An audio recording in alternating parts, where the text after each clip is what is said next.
சுபிர்தன் கிறிஸ்துராஜா இயக்கத்தில் வெளிவந்துள்ள அந்தோனி படம் பற்றி தான் பார்க்கப் போகின்றோம். கயல் வின்சன், பானு, நிழல்கள் ரவி என இந்திய மற்றும் இலங்கை நட்சத்திரங்கள் இணைந்து நடித்திருக்கும் இத்திரைப்படத்திற்கு இசை ஞானி இளையராஜா இசை என்பது கூடுதல் கவனம் பெற்றுள்ளது. கடலும் தன் குடும்பமும் என்று சந்தோஷமாக இருக்கின்ற அந்தோனி வாழ்க்கையில் அழகிய காதலுடன் கடல் காற்று போல் நகர்கின்றது.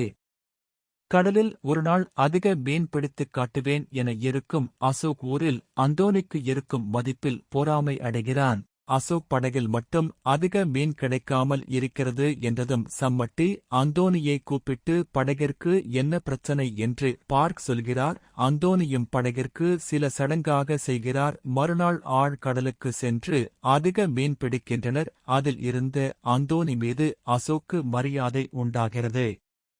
அதன்பின் அந்தோனியின் வாழ்வில் என்ன நடந்தது, அவர் ஏன் பெரிய தொழில் செய்வது இல்லை என்று அந்தோனியின் நண்பர்களிடம் கேட்டு தெரிந்து கொள்கின்றனர்.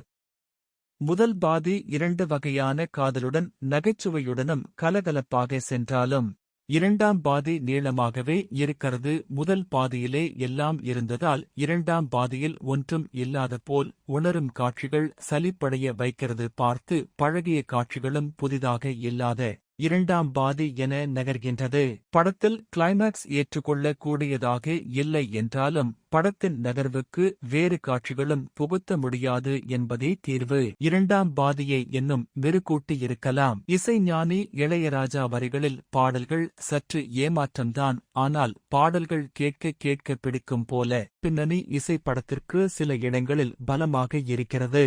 ஒளிப்பதிவும் படத்துக்கு பக்க பலமாக இருக்க வேண்டியது சில இடங்களில் சொதப்பி உள்ளது. நடிகர்களின் நடிப்பு குறைவில்லை, ஆனாலும் அவர்களுக்கு சொன்னதை செய்துள்ளனர். நல்ல படமாக வரவேண்டிய அந்தோனி படம் பிலோ ஆவரேஜ் படமாக வெளிவந்துள்ளது. கரையுறான் போகாத கடலும் இல்ல, ஊருக்குள்ள அந்தோனி ஏறாத படகும் இல்லை.